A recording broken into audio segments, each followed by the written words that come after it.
अगर आप समय की कीमत समझते हैं तो मेरी बातों को ना ध्यान से सुनिएगा। देखिए बच्चों, आज जो मेरे कहने का है मोटिव वो ये है कि अगर आप एग्जाम दे रहे हैं, +2 का एग्जाम दिए हैं, +2 का एग्जाम देने के बाद जब आप घर को आते हैं और आपका रिजल्ट घोषित किया जाता है अगले 2 महीने के बाद या 2.5 महीने के बाद, उन 2-2.5 महीनों के बीच में आप क्या करेंगे? बहुत से ऐसे बच्चे हैं जो सोचते हैं कि 2-2.5 महीने के बाद अब जब मेरा एडमिशन होगा तभी मेरा एजुकेशन शुरू होगा, अभी जो 2-2.5 महीना है मेरे पास बहुत समय है, इसमें मैं कुछ करूं या ना करूं, इनकी कोई कीमत नहीं है। देखिए दोस्तों, यहां पे बच्चों आपको एक चीज मैं क्लियर कट बोल रहा हूं, एक एक जो समय होता है ना, एक एक जो समय वो काफी हद तक कीमती होता है, काफी हद तक कीमती होता है। आप सोच के देखिए कि अगले पल का 1 मिनट अगर आपके लाइफ से निकल जाएगा, दुनिया की ऐसी कोई कीमत नहीं है ना जो उस समय को वापस खरीद के ला सकता है। एक पल जो समय आपका निकल गया, उस पल की कीमत इस दुनिया में कोई नहीं लगा सकता है। आप यूं समझ लिए कि आपके समय की कितनी कीमत है। आप सोचते हैं कि आपके पास बहुत समय है। मेरे जो गुरु थे, एक बारी मैंने उनसे यही बोला था कि सर समय तो अभी बहुत है, पढ़ाई न करना है, बहुत समय अभी कर लूंगा मैं। तो उन्होंने बोला मेरे से, तो फिर आप इंतजार किसका कर रहे हैं? मैंने समय का इंतजार कर रहा हूं, समय का इंतजार कर रहा हूं सर। समय जब आएगा ना, जो मैं सोच रखा वो जरूर होके रहेगा। मेरे गुरु ने एक छोटा सा जवाब दिया, ध्यान से सुनिएगा। मेरे गुरु ने बोला कि जिस समय का आप इंतजार कर रहे हो, क्या वो समय आपका इंतजार कर रहा है? बड़ा कंफ्यूज में हो गया मैं। गुरुजी ने जवाब बड़ा अजीब सा दिया। सोचने वाली भी बात है कि जिस समय का मैं इंतजार कर रहा हूं, मैं सोच रहा हूं कि जब मेरा समय आएगा, एक टैग भी चला हुआ है, अपना टाइम आएगा, अपना टाइम आएगा। भाई किसका टाइम आएगा? आप सोचे हैं कभी? अगर गलती से भगवान ने अगर बोल दिया कि आपका टाइम आ गया, तो फिर आपका इस दुनिया में कोई काम नहीं है, आपका टाइम आ गया। अगर आप अपने फ्यूचर का टाइम लाना चाहते हैं, आप अपने गोल का टाइम लाना चाहते हैं, आप अपने मंजिल को पाना चाहते हैं, तो वो टाइम कभी नहीं आता है, क्योंकि टाइम हमेशा जाता है, आता नहीं है। और आप टाइम का इंतजार कर रहे हैं, उस टाइम का इंतजार कर रहे हैं आप, जो वो टाइम इस संसार में किसी का इंतजार नहीं करता। सोचिए, जिसका आप इंतजार कर रहे हैं वो अपने रफ्तार में चले जा रहे हैं और आप खड़े होकर इंतजार कर रहे हैं। आपको लगता है कि उस मुकाम को आप पकड़ पाएंगे जिस टाइम का आप इंतजार कर रहे हैं, क्योंकि वो समय आपसे बहुत दूर जा चुका है। अगर आपको अपनी मंजिल को पाना है ना, समय को इंतजार नहीं करना है, समय के साथ कदम से कदम मिला के चलना है, कदम से कदम मिला के चलिए, क्योंकि एक एक समय बहुत कीमती है। समय को मत गवाइए।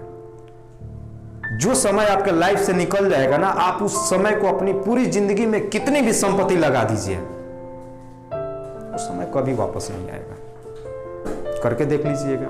खास करके उन बच्चों को मैं बोल रहा हूं जो बिहार यूनिवर्सिटी से अपनी पढ़ाई कर रहे हैं। आपको साफ मालूम होगा कि बिहार में आप 0 से लेकर के और +2 तक या फिर ग्रेजुएशन भी कर लीजिए, आपको कहीं पे गवर्नमेंट के तरफ से किसी भी सेकेंडरी से लेकर मीडियम से लेकर के और हाई यूनिवर्सिटी तक गवर्नमेंट आपको टेक्निकल नॉलेज नहीं देती है, कंप्यूटर नहीं सिखाती है।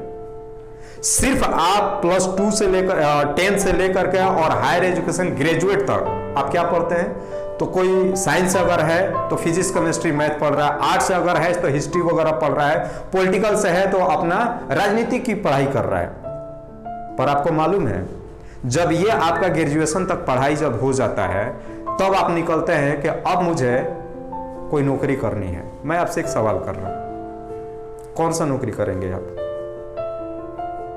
पूरी दुनिया डिजिटल से भरी पड़ी हुई है। पूरी दुनिया में अगर आप जाएंगे तो हर जगह आपको काम सिर्फ और सिर्फ डिजिटल पे मिलेगा। अगर डिजिटल दुनिया से आप बाहर निकलते हैं तो आपको काम क्या मिलेगा? पेंटर का, वेल्डर का, कारपेंटर का या फिर लेबर का। तो मैं आपसे सवाल कर रहा हूं, जितने भी ये सारे काम बताए हूं आपको, करेंगे आप? बताइए। लेबर का, पेंटर का, कारपेंटर का काम करेंगे आप? अगर आपको लेबर का, कारपेंटर का और बिल्डर का ही काम करना था तो पढ़ाई किस लिए की आप, किस लिए आप ग्रेजुएट हुए हैं?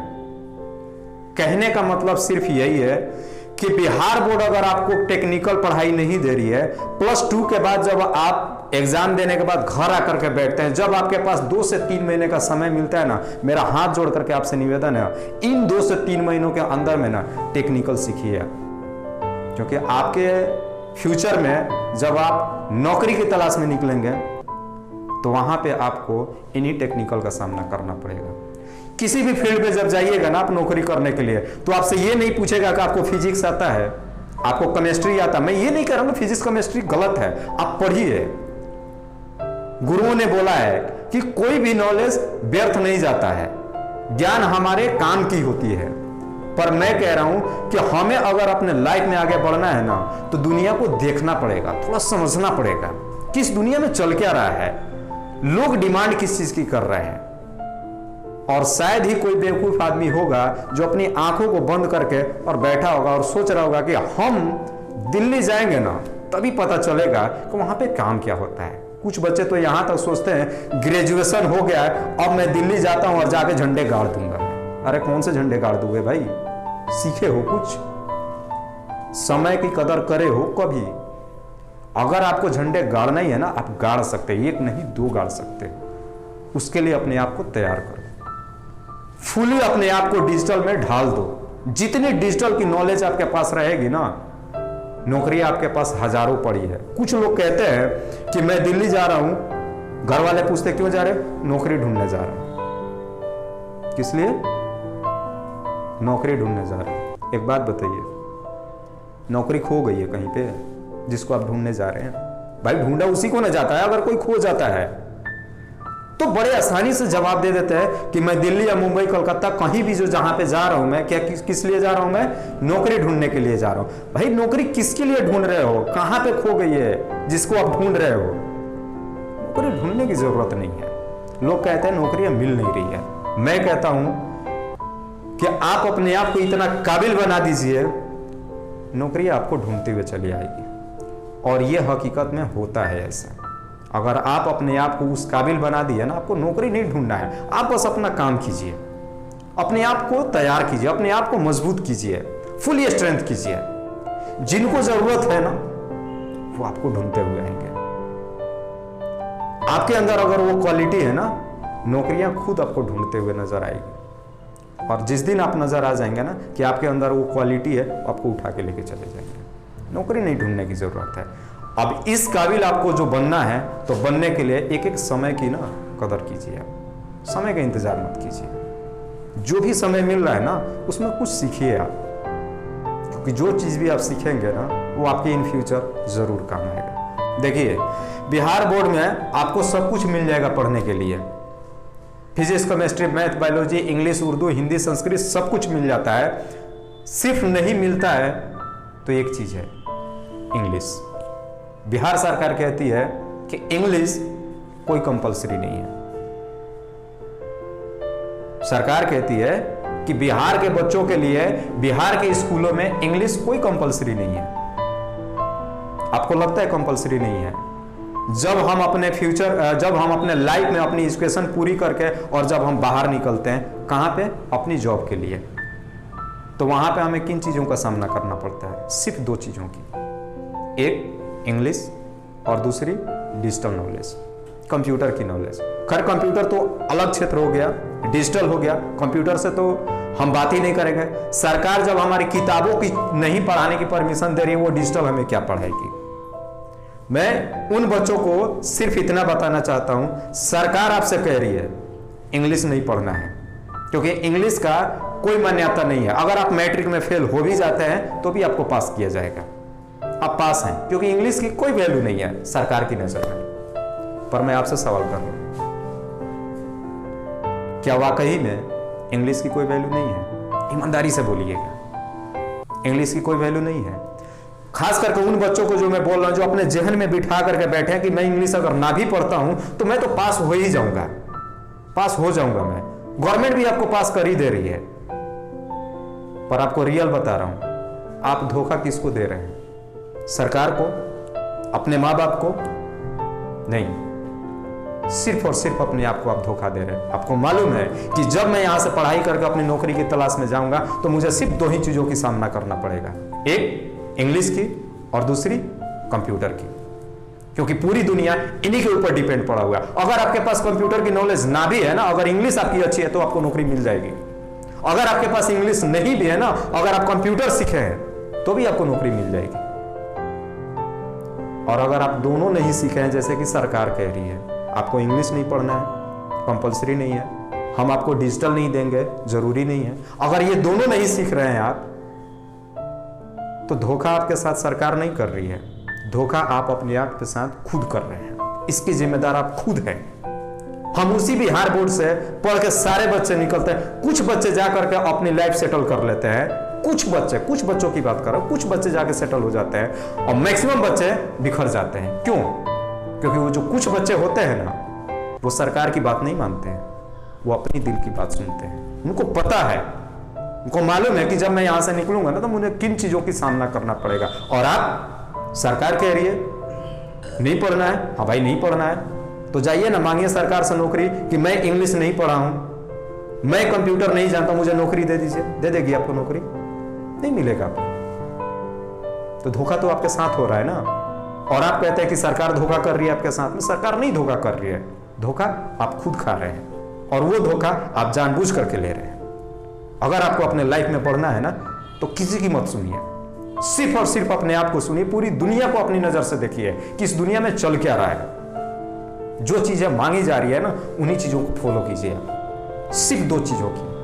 आप सारी सब्जेक्ट पढ़िए, पर उसके साथ साथ जितनी कंपलसरी आप फिजिक्स, केमिस्ट्री, मैथ, बायोलॉजी दे रहे हैं ना, उतनी ही कंपलसरी आप इंग्लिश को भी दीजिए, उतनी ही कंपलसरी आप डिजिटल को भी दीजिए। मैं ये नहीं कह रहा हूं कि फिजिक्स केमिस्ट्री गलत है, जितना बेहतर आपके लिए सरकार कहने कि फिजिक्स, केमिस्ट्री, मैथ, बायोलॉजी आपके लिए जरूरी है, मैं कह रहा हूं उतनी ही जरूरी आपके लिए इंग्लिश और कंप्यूटर है।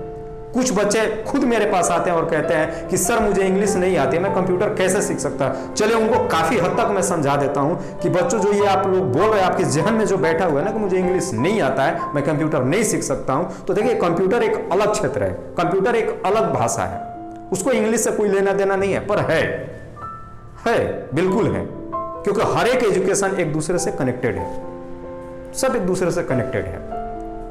इंग्लिश आप सीखिए, कंपलसरी हो या ना, तो आपको एजुकेशन में जरूरत नहीं है, पर आपके लाइफ में सबसे ज्यादा जरूरत है, जरूर सीखिए।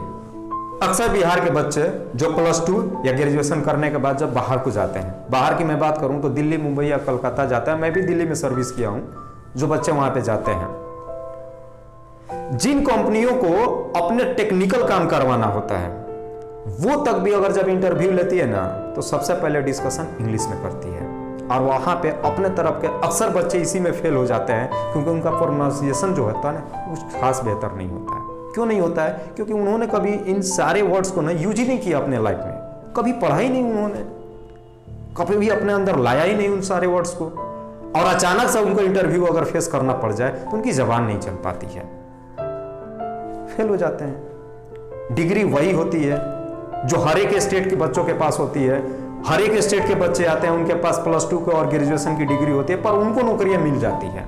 क्यों मिल जाती है? क्योंकि जब इंटरव्यू में फर्स्ट स्टेप आपका लिया जाता है और वहां पे डिस्कशन किया जाता है तो बेहतर तरीके से, बहुत आसान तरीके फ्लुएंसी में इंग्लिश बोल लेते हैं। क्या आप अपनी बचपन की पढ़ाई 0 से लेकर के और ग्रेजुएशन तक करते हैं? 0 से लेकर ग्रेजुएशन तक करते करते लगभग आपको अपनी उम्र 20 से 22 साल गुजार देते हैं। मतलब कि आप अपने एजुकेशन में 20 से 22 साल की उम्र लगा देते हैं, 20 से 22 साल दे देते हैं, और उस 20 से 22 साल के ड्यूरेशन में आप सिर्फ 2 ही चीज नहीं सीखते हैं, इंग्लिश और कंप्यूटर, जिसकी वजह से आपको नौकरी मिलना मुश्किल नहीं बल्कि नामुमकिन हो जाता है। ये बिल्कुल फैक्ट है, एकदम नहीं मिल पाता है ना। मैं सिर्फ आप लोगों से एक ही रिक्वेस्ट कर रहा हूं कि जब आप अपने लाइफ में 20 से 22 साल का समय दे दिए हैं तो मैं आपसे हाथ जोड़ के कह रहा हूं 2 साल और दे दीजिए।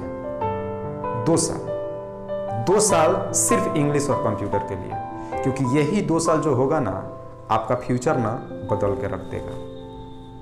वो 22 साल आपका काम नहीं आएगा, सिर्फ 2 साल। जरा सोचिए कि 2 साल अगर अपने लाइफ का अगर आपने नहीं दिया ना तो जिंदगी भर आपको लेबर का काम करना पड़ेगा। ठंड आए, बारिश हो या फिर धूप हो, हर मौसम का सामना करना पड़ेगा। और कब? सिर्फ 2 साल अगर आप नहीं समझ दिए सही से, तो आपको आने वाला 40 साल झेलना पड़ेगा। आने वाला 40 साल झेलना पड़ेगा। लेकिन सिर्फ तरीके से अगर 2 साल अगर अपने आप को समय दे दिया, 2 साल अगर आपने कोई टेक्निकल चीज सीख ली, 2 साल अगर आपने साथ में इंग्लिश अगर सीख लिया, तो यकीन मानिए आने वाला आपका 40 साल बहुत ही बेहतरीन तरीके से कटेगा, बहुत ही अच्छा तरीके से कटेगा। तो मैं आप लोगों से हाथ जोड़ के निवेदन कर रहा हूँ, समय को कीमती समझिए। जब 22 साल आप दे दिए हैं, 2 साल और भी दे दीजिए। किसके लिए? अपने लिए, ताकि मेरा लाइफ एक इंसान की तरह कटे, ना कि एक लेबर की तरह काटे, एक अनपढ़ गंवार की तरह काटे। जब आप पढ़े लिखे हैं तो पढ़े लिखे होने का सबूत यही होता है कि आप साबित कीजिए कि मैं पढ़ा लिखा हूं, और वो साबित सिर्फ और सिर्फ आपके काम से होता है। आप अपनी पोजीशन दिखाइए कि मेरा पोजीशन क्या है। थैंक्स, शुक्रिया।